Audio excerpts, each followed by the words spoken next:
Ladies and gentlemen, I'm delighted to present to you the all-new, ground-up Interceptor 650 Twin. Here it is. And here you see the all-new Continental GT 650 parallel twin.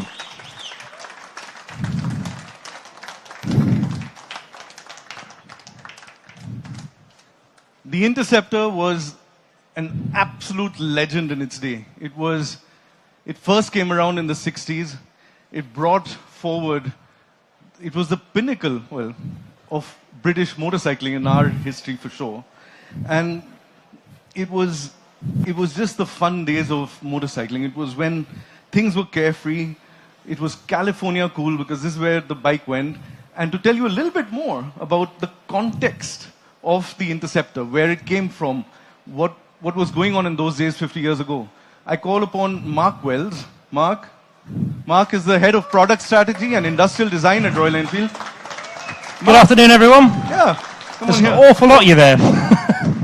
Tell us more. Tell us what the context was. What was going on with the old Interceptor, which is... So the Interceptor was a product that was produced by Royal Enfield from the beginning of the 1960s to the end of the 1970s.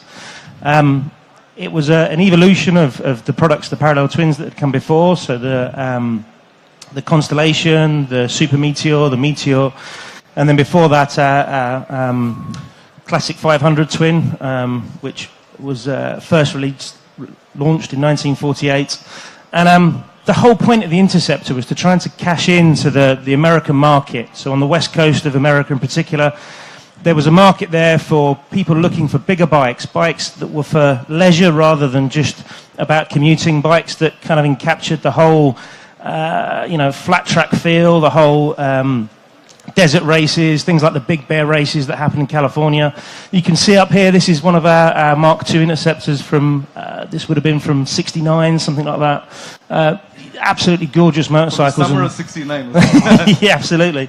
And so with this product, we really wanted to capture the essence, the fun, the kind of, the confidence that came from those bikes. And that's what we've tried to capture in this product. And you can see, we've taken styling cues from those bikes. We've tried to Did you want it to make it the same, Mark? I mean, do you just look at that and say we want to make exactly that, or how does it work? I mean, it's 50 years later. Absolutely, it's 50 years later, and we didn't want to make a pastiche or a poor copy. We wanted something that was modern and up to date and usable and accessible for our customers. But we wanted to capture the essence of what was great about those bikes and what people of my father's generation thought were fun, and that doesn't change. That universal truth is always the same. So with this bike, that high bar position, that flat-footedness, that easy riding stance, we made a bike that's very accessible, very easy to ride, very fun to ride, nimble, agile. And we're super pleased with what we've got from it. Yes, we are. And let's not forget this baby here. This is my personal favorite, the 650 parallel twin Continental GT, and this has its own history. I mean, the fact is that in the 50s and 60s, the cafe racing culture created a revolution of its own. You had young people, and there's a similar pattern to what I was talking about earlier. You had young people post-war that started working again, and they wanted a avenue for self-expression. And the cafe racing culture of the 50s and 60s brought that out. And don't forget, Rudy, we were absolutely central to that. So, if you think of that famous image of the Daily Mirror with the Suicide Club, that slightly sensational headline, coming out of the middle of that was a chap on a Constellation, and so Royal Enfield was right at the whole core of that culture. Absolutely, Mark. And what started off with the 250cc Cafe Racer 4-stroke in the 60s, we revived that in 2013, as you know, with the Continental GT 535cc UT single.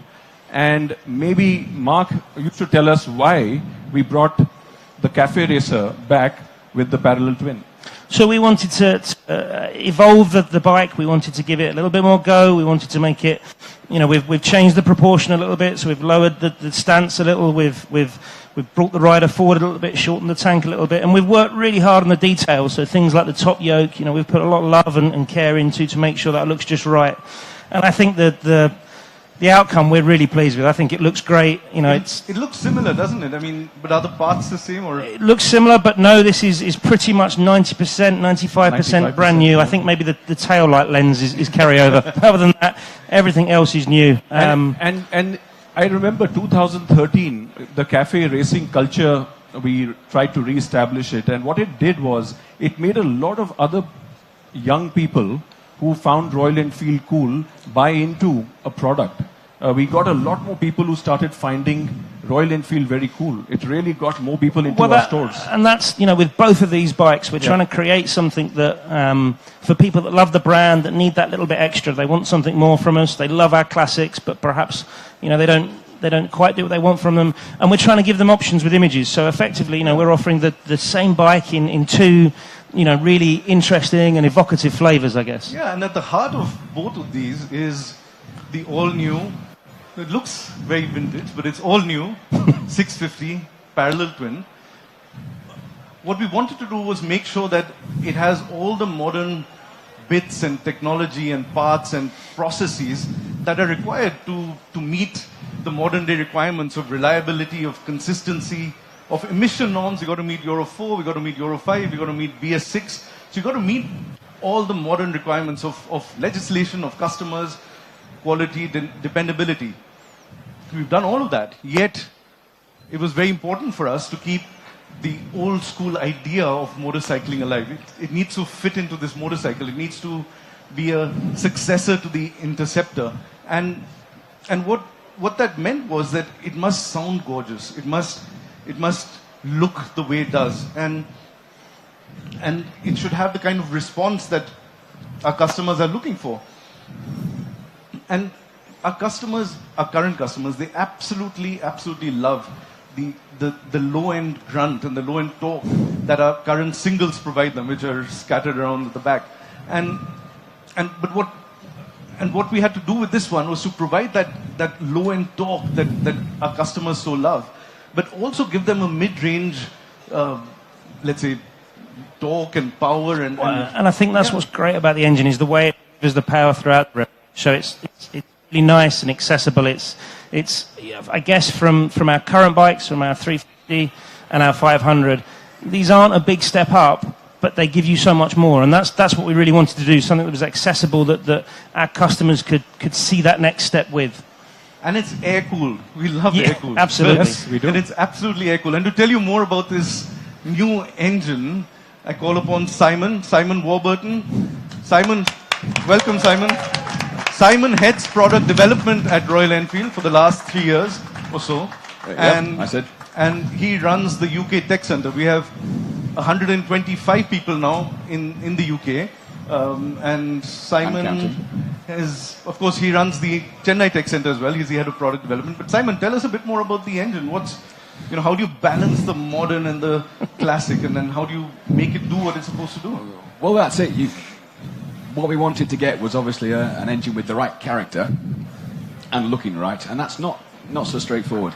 So, saying you need an engine with the right character is easy to say. Exactly what that means, we know it's important, but it's hard to define. So we went to a lot of lengths. I mean, we built those 3 fully prototyped engines that didn't look nice at all, but we could put them in bikes, we could ride them, we could try the different crank configurations, so 360, 180, 270, and work out.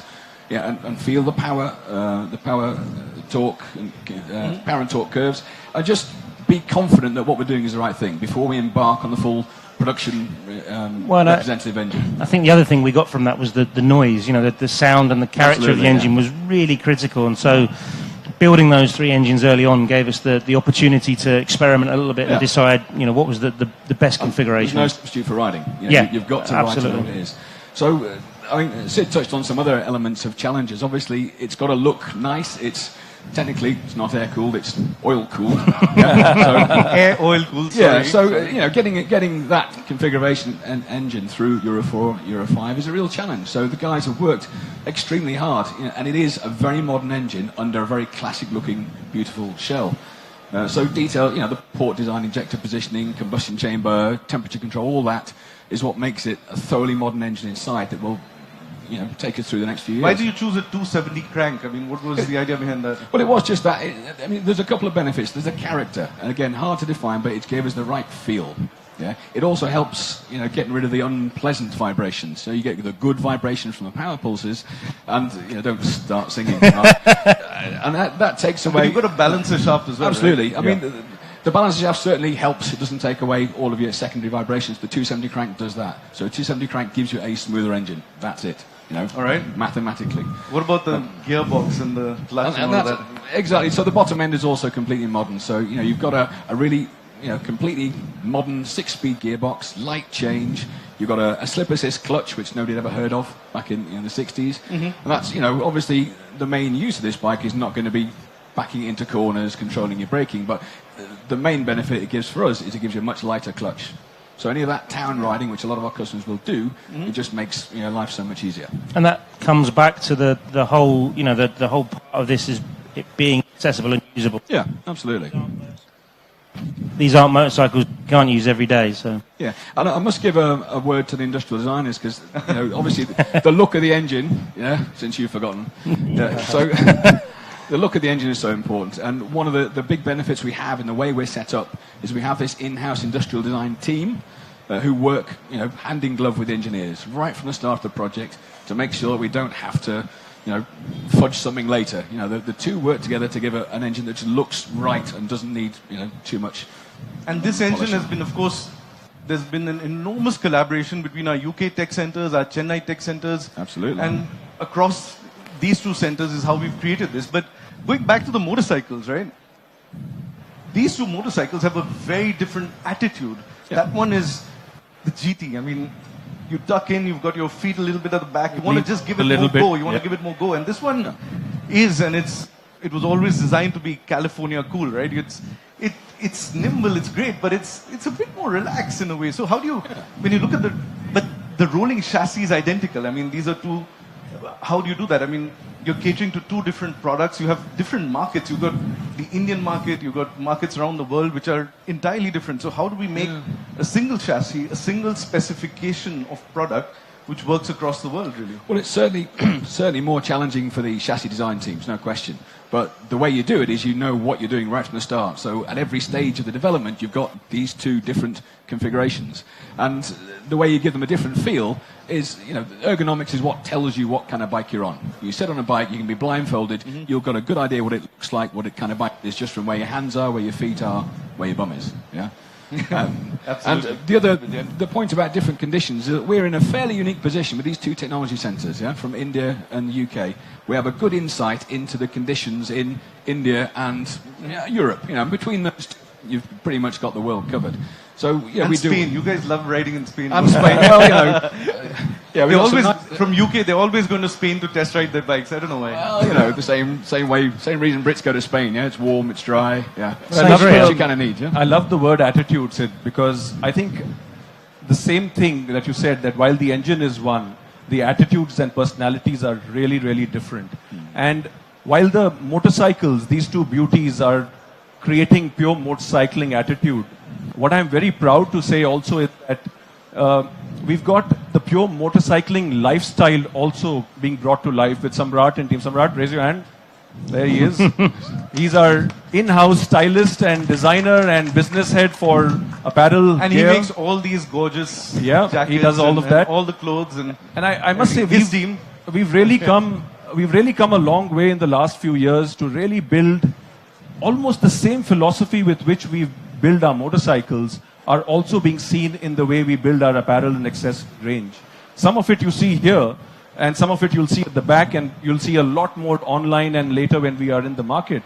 But it's the same philosophy of being versatile, having fundamentally motorcycling protection, performance, but also having a style of pure old school motorcycling. So you can live the lifestyle of pure motorcycling beyond the motorcycle itself as well. You can go to work in it, you can go to parties, you can do your own everything, and you can ride. It's got that protection and versatility in it.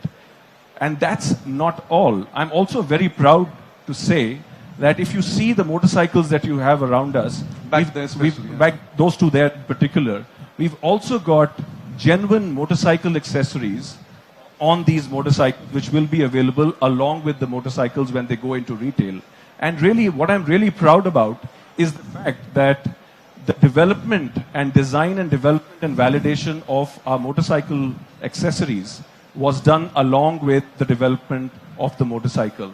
And that's something we are very proud of. But maybe, Mark, you can talk about a few things that make the whole self-expression come out through our motorcycle accessories. So I think just very quickly, I'll talk about the accessories and I'll also talk about our approach to colour, trim and graphic with these bikes. So you can see on on my right, your left, we have the Interceptor here, and this is in our more classical vintage colour scheme. This is very 1970s with that strong pop orange. And the lovely badge. And the lovely badge, and yeah, absolutely. Straight from the 60s, yeah. And then not that one. on my and then my left, we've got the GT. And this is done in the more custom colourway. So we've got the black rims, which just look so cool. The two-tone paint job. And you can see the two bikes down there again. So the customised blue GT is again in that more classical style. And then we've got the two-tone. And on the Interceptor, the custom colour scheme just looks really really contemporary. Very much at the moment. So in terms of accessories, I guess the biggest accessory on the GT is the single seat. So this is a single seat accessory. The bike will come with a twin seat, which we're not quite ready with yet. Yeah.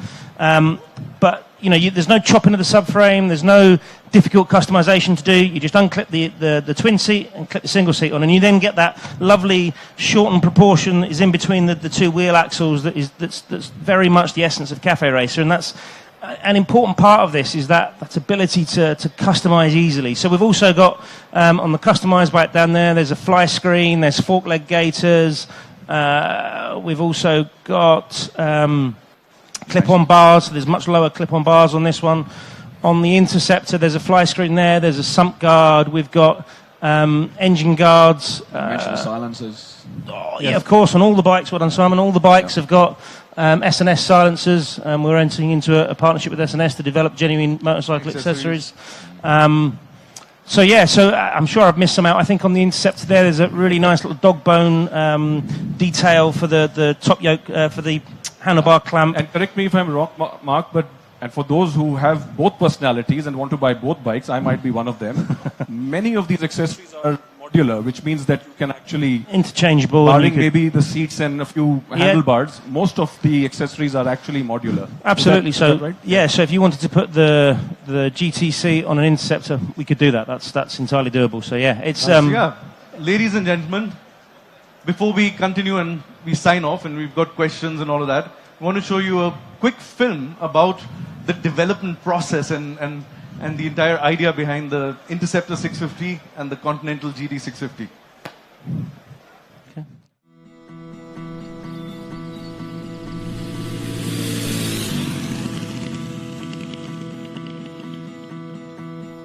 Yeah, so at Royal Enfield, we try not to do too much. We try and do a few things, but we want to do them exceptionally well. We're not about super fast motorcycles, we're not about heavy cruisers, we're not about a lot of things. We're about simple, old school, great fun motorcycles. And for us, this new project, the 650 Twin, has been an absolute dream for years, maybe even over a decade. So these are Royal Enfield's first twin-cylinder motorcycles in a very long time.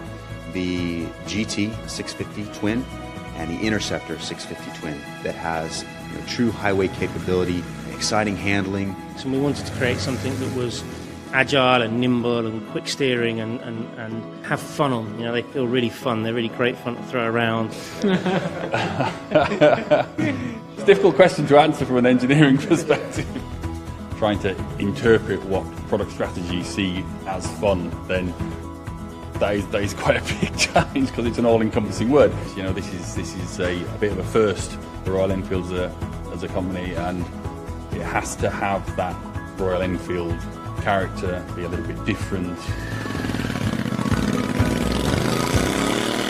So the Interceptor has a more upright ride position. It's more like a roadster style. And the GT is an authentic cafe racer, so it's got kind of that more tucked in and leaned over riding position. Yeah, so we put a lot of time and energy in making sure that this is a very accessible motorcycle. It's a step change, isn't it, in terms of performance for Royal Enfields in the modern era, and we need to make sure that we give them that level of performance, but it's not too intimidating and it's approachable. These bikes have to work all around the world in every market. So the way somebody rides a motorcycle in the UK and India is very, very different. We take all those inputs and have to try and create all that into one single motorcycle. We've had an extended development program for these motorcycles. It's been a big project, and it's gone through many, many stages. They are iterative changes that you go through step by step. The bike becomes more production representative. I think the biggest challenge for us was developing the motorcycle to meet the performance and quality levels that we wanted to achieve.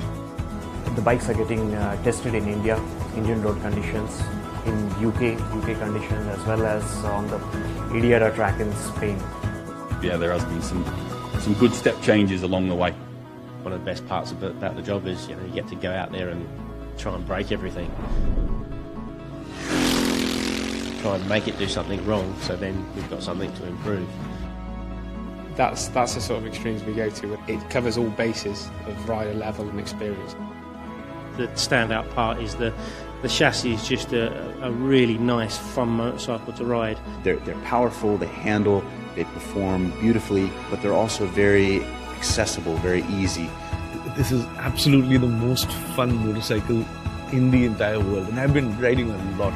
To make a motorcycle, go around a corner and put a smile on your face, that is something that you can do from an engineering perspective. Make it handle well, make it feel good, make it have good feedback from the road, and that generally as a rider puts a smile on your face. And I think this bike is a great fun bike to ride.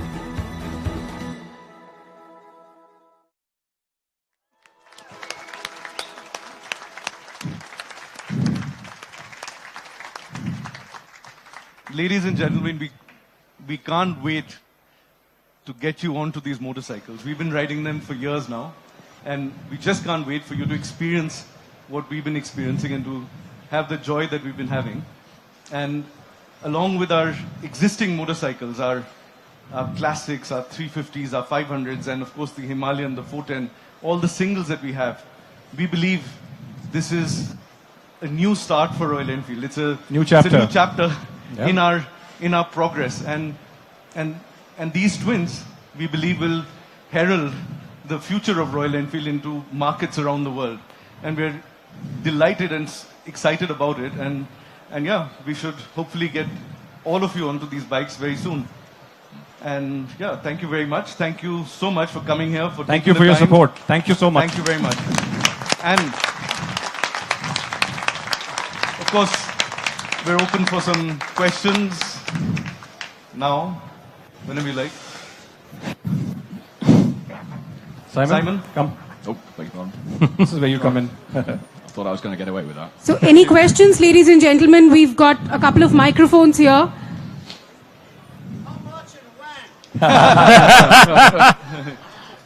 Accessible, very accessible, and very soon. And soon, not so soon, but soon. Yeah. Well, we want to, again, we're in the last stages of getting these bikes into production, and we want to make sure that we take it step by step. Approximately April is when we see these motorcycles hitting the first markets, but through 2018, they will be available across the world. That's what we currently believe. And bit of work left to do, but yeah. Bit of work left to do. There always is. And how much? There always is, yeah. You'll be positively surprised, but we don't have a number yet. Sid, originally a lot of discussion was about this bike being a 750. It ended up being a 650. At what point was that decision made? You must have gone down the road for testing a 750 at some stage. At early concept stage, it was actually a 600, not a 750 ever. And in order to, and again, this was always, we didn't want to enter into a crowded market. We believe the 750, 800 is a relatively crowded market. But that's one part. The more important part is that we have 2.5 million customers in India. And some of them absolutely love their single and they don't want to part with it ever and all of that. But there are a few who say we want a bit more. but they still want something accessible. So they want something which is a step up in power, in performance, in price, in everything else. And it's that one step up that we wanted to make sure they did. But we went from 600 to 650 because we want to make sure that we could cross a ton on this motorcycle, right? Which we do. Which we do now, yeah. And really the pure motorcycling, our core purpose is to say, how do we progress people from into pure motorcycling? And that was our objective. We never really started from a displacement or planning or a 750 or benchmarking with outside the company. We have, like Siddharth said, we have consumers who already ride Royal Enfields. And for us, the first focus was progression. And the progression is both ways. We do see that there is a convergence that's going to happen, like I was saying earlier. There's a convergence of people who are using, in our view, unevocative commuter motorcycles, progressing them up the ladder. And there are enough and more people in developed markets progressing them to everyday evocative motorcycling. And that's what this product fitted. And I think for this market, obviously the power output is absolutely right for an A2 license. So for a 19-year-old on a motorcycle, if we'd gone bigger, would we have had that? So I think this is exactly the right place to be. And it's important that this is a single spec around the world. Of course, there'll be minor changes because of the headlamp throw and other things, but basically it's one spec for the entire world. And we have a global spec, We've taken the highest spec in every country that we could find, and we've built to that specification, and that motorcycle is what will sell everywhere in the world. Any other questions, ladies and gentlemen? All right. Yep. Hello, everybody. Just one question. Will you launch it firstly in Europe or in India? We believe, as of now, it's first in Europe, and then subsequently, when we start building as many bikes as we need to serve the Indian market, we will launch in India. Yes, as this is a beginner-friendly motorbike, also, what is the approximate curb weight going to be? Can you say? Sub 200, isn't it? Sub 200, yeah. Sub 200 kilos. You'll have a press kit with all the details in it? Yep. And I think the important thing is it's not just sub 200 kilos, but the way the bike rides, it carries its weight low down, it feels nimble and agile, so it actually feels lighter than that again. The way it changes direction is just great. So it was important for us that you could plant your feet firmly on the ground when you're riding this motorcycle as well, and you can do that. Yeah. Well, if I can, most people can. Simon can. Any other questions? All right. Oh, one more. Last one. One more. Can you start the engine, please? 1 second, wait. Today. Not today. But very soon. I don't think there's any fuel. Not today. Sorry, not today, but we'll play the film again. It's got the engine sound and all of that going ahead. But it sounds brilliant. Yeah, it sounds brilliant. It does. It sounds brilliant. It's got the air-cooled 270-degree, and we've really worked hard on making it sound nice. So, ladies and gentlemen, thank you all very much. It was an absolute pleasure having you here. Thank you very much, and we'll play the film once again. Thanks. All right. Do we take these off? Yeah. Right. Can I have someone? Okay, take it off first.